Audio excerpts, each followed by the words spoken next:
Cyanide മോഹന്റെ ക്രൈമിനെ പറ്റി കേൾക്കുമ്പോൾ ആർക്കായാലും തോന്നും ഇയാൾ എന്തിനായിരിക്കും ഇങ്ങനെയൊക്കെ ചെയ്തിട്ടുണ്ടാവുക എന്ന്. ഒരു സീരിയൽ കില്ലറുടെ അല്ലെങ്കിൽ സൈക്കോ കില്ലറുടെ മനസ്സിൽ എന്തായിരിക്കും, അയാളുടെ ആ ടൈമിലെ വിചാരങ്ങൾ എന്തായിരിക്കും എന്നതൊക്കെ എപ്പോഴും സാധാരണക്കാരെ അമ്പരിപ്പിക്കുന്ന ഒന്നാണ്. സയനൈഡ് മോഹന്റെ കഥയിൽ നിന്നും ഇൻസ്പയർഡ് ആയാണ് കളങ്കാവൽ എന്ന സിനിമ വരുന്നത് എന്നറിഞ്ഞപ്പോൾ അത് കാണാനുള്ള ആകാംക്ഷയ്ക്ക് പിറകിൽ ഈ ഒരു കാരണവും ഉണ്ടായിരുന്നു. കളങ്കാവൽ എന്ന സിനിമയുടെ അനാലിസിസ് വീഡിയോ ആണ്, സ്പോയിലേഴ്സ് ഉണ്ടായിരിക്കും. കളങ്കാവൽ ഒരു സൈക്കോ കില്ലറുടെ മാനസിക വ്യാപാരങ്ങളെ കുറിച്ച് പറയുന്ന സിനിമയല്ല, മറിച്ച് ഒരു കേസ് ഡയറി പോലെയാണ്. ഒരു കുറ്റവാളി, അയാളെ കുറിച്ച് അന്വേഷിക്കുന്ന ഒരു പോലീസുകാരൻ. കുറ്റവാളി കുറ്റകൃത്യങ്ങൾ ചെയ്യുന്നത് കാണിക്കുന്നു. പോലീസുകാരൻ അന്വേഷണത്തിന്റെ ചുരുളഴിച്ച് കുറ്റവാളിയെ കണ്ടുപിടിക്കുന്നു. ഒരു നടന്ന സംഭവത്തിൽ കുറച്ചധികം സിനിമാറ്റിക് എലമെന്റ്സ് ചേർത്തുണ്ടാക്കിയ ഒരു തിരക്കഥയാണ് കളങ്കാവലിന്റേത്. പേഴ്സണലി ആ സിനിമാറ്റിക് എലമെന്റുകളൊന്നും എനിക്ക് ഇഷ്ടപ്പെട്ടില്ല. സൈക്കോ കില്ലറും ഒരു പോലീസുകാരനാണ് എന്നതിലെ യാദൃശ്ചികത, കേസ് അന്വേഷിക്കാൻ വരുന്ന ആളുടെ സംഘത്തിലേക്ക് തന്നെ ഇയാൾ വന്നു ചേരുന്നതിലെ ആകസ്മികത, തന്റെ മോഡസ് ഒപ്പറാൻഡിയിൽ നിന്ന് വിരുദ്ധമായി രണ്ടുപേരെ കൊന്നുകളയുന്ന നായകനിലെ ആ അവിശ്വസനീയത, അവസാനം ഒറ്റയ്ക്ക് സൈക്കോ കില്ലറിനെ പിടിക്കാൻ വരുന്ന പോലീസുകാരന്റെ അസ്ഥാനത്തെ ഹീറോയിസം, ക്ലൈമാക്സിലെ ഫൈറ്റ്,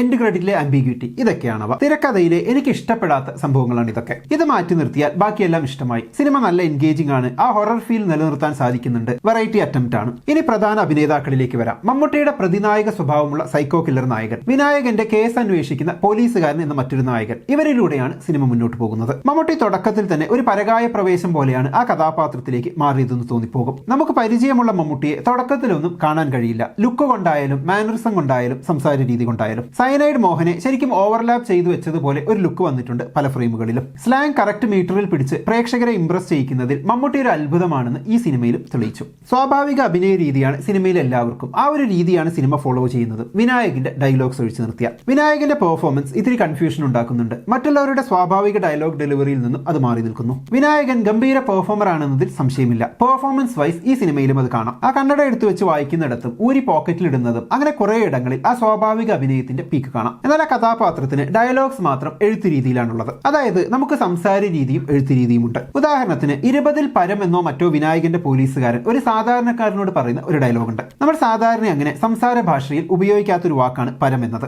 വളരെ ഫോർമലായി എഴുതുമ്പോഴോ പ്രസംഗിക്കുമ്പോഴോ ഒക്കെ മാത്രം ഉപയോഗിക്കുന്ന വാക്ക്. ഒരു പോലീസുകാരൻ ഒരു സാധാരണക്കാരനോട് തീരെ പറയാൻ സാധ്യതയില്ലാത്ത തരം വാക്ക്. 20-ൽ കൂടുതൽ, 20-ൽ അധികം എന്നോ ആണ് സാധാരണയായി പറയുക. പൊതുവെ ഇത്തരം വാക്കുകൾ സംസാരത്തിൽ ഉപയോഗിക്കുക കമ്മ്യൂണിക്കേഷൻ സ്കില്ലിൽ എന്തെങ്കിലും പ്രശ്നമുള്ള ആളുകളാണ്. സിനിമയിലുടനീളം വിനായകന്റെ കഥാപാത്രം സംസാരിക്കുന്ന അച്ചടി ഭാഷാ രീതിയും ഓക്വേർഡായ ഐ കോണ്ടാക്റ്റും സോഷ്യൽ സ്കിൽ കുറഞ്ഞ ഒരാളുടേതാണ്. ഒരു പക്ഷേ സിനിമയിൽ എവിടെയെങ്കിലും അങ്ങനെയൊന്ന് മെൻഷൻ ചെയ്തിരുന്നെങ്കിൽ ആ പെർഫോമൻസ് ഗംഭീരമെന്ന് വാഴ്ത്തപ്പെട്ടേനെ. അങ്ങനെ അല്ലാത്തതുകൊണ്ട് ഡയലോഗ്സ് കാണാപ്പാടം പഠിച്ച് പറയുന്ന ഒരു ഫീൽ വരുന്നുണ്ട്. സിനിമയിൽ വിനായകന്റെ കഥാപാത്രത്തിന് കൊല്ലാനുള്ള ഒരു ഇൻസ്റ്റിങ്ക്റ്റ് ഉള്ള ഒരാളായാണ് കാണിക്കുന്നത്. അതൊക്കെ ഒരു സിനിമാറ്റിക് എലമെന്റ് എന്ന രീതിയിൽ നല്ലത് തന്നെ. എന്നിരുന്നാലും കുറച്ചുകൂടി ഇമ്പാക്ട് ഉണ്ടാക്കുന്ന രീതിയിൽ അതൊക്കെ ഉൾക്കൊള്ളിക്കാമായിരുന്നു എന്ന് തോന്നി. കാറിന്റെ ഡിക്കിയിൽ വില്ലനെ കൊണ്ടുപോകുന്ന പോലീസുകാരൻ നായകന്റെ ശരിക്കുമുള്ള ഉദ്ദേശം എന്താണ്? അയാളെ കൊന്ന് ഇല്ലാതാക്കാൻ മാത്രം എന്ത് പേഴ്സണൽ മോട്ടീവാണ് ഉള്ളത്? പോലീസ് പിടിച്ചു, ജയിലിലാണ് എന്നൊക്കെ അറിയാനുള്ള സാധാരണ മനുഷ്യരുടെ അവകാശത്തിന് ഒരു വിലയുമില്ലേ? അവിടുന്ന് അയാൾ രക്ഷപ്പെട്ട് വീണ്ടും കൊല്ലാൻ തുടങ്ങിയാൽ വിനായകന്റെ പോലീസ് കഥാപാത്രത്തിന്റെ ഇൻസ്റ്റിങ് തണുപ്പിക്കാൻ പോയിട്ട് വീണ്ടും പെണ്ണുങ്ങൾ കൊല്ലപ്പെടുന്ന അവസ്ഥ ഉണ്ടാകില്ലേ എന്നൊക്കെയാണ് ക്ലൈമാക്സ് കണ്ടപ്പോൾ തോന്നിയത്. മൊത്തത്തിൽ ഇടയ്ക്ക് ചെറിയ ലാഗ് ഫീൽ ചെയ്യുന്നുണ്ടെങ്കിലും സിനിമ എൻഗേജിംഗ് ആയിരുന്നു. ആ ഒരു അറ്റ്മോസ്ഫിയർ, BGM എല്ലാം ഒരു ഹൊറർ ഫീൽ ഉണ്ടാക്കുന്നതിൽ വിജയിക്കുന്നുണ്ട്. മമ്മൂട്ടിയുടെ പെർഫോമൻസ് ഗംഭീരം. മുന്നോട്ട് പോകുന്തോറും ആ പെർഫോമൻസ് പീക്കിൽ എത്താനുള്ള ഒരു അവസരം സംവിധായകന് ഒരുക്കുന്നില്ലെങ്കിൽ പോലും വിനായകന്റെ പെർഫോമൻസ് ഇടയ്ക്ക് ഗംഭീരമാകും, ഇടയ്ക്ക് താഴേക്ക് പോകും, അങ്ങനെ ഒരു ഫീല്. സിനിമയിൽ സ്ത്രീകൾ ഒരുപാടുണ്ട്. എന്നാൽ ചുമ്മാ വന്നു പോകുന്നതല്ലാതെ ഇമോഷണലി അവരുമായോ ചുറ്റുപാടുമായോ കണക്ട് ആക്കുന്ന തരത്തിൽ ഒരു കഥാപാത്രത്തെ പോലും എഴുതിയിട്ടില്ല. ഇരയുടെ ഭാഗം കൂടി കാണിക്കുമ്പോഴല്ലേ നമുക്ക് ആ ഒരു ഇമ്പാക്ട് കിട്ടുള്ളൂ. ചുരുക്കത്തിൽ ഒരു റിയൽ ലൈഫ് സൈക്കോ കില്ലറുടെ കഥ അതേപോലെ കാണിച്ചാൽ അത്ര ഇൻട്രസ്റ്റിംഗ് ആയില്ലെങ്കിലോ എന്നോർത്ത് കുറച്ചധികം സിനിമാറ്റിക് എലമെന്റ്സ് ചേർത്തപ്പോൾ ക്ലാസിക് ആക്കാൻ പറ്റുമായിരുന്ന ഒരു സിനിമ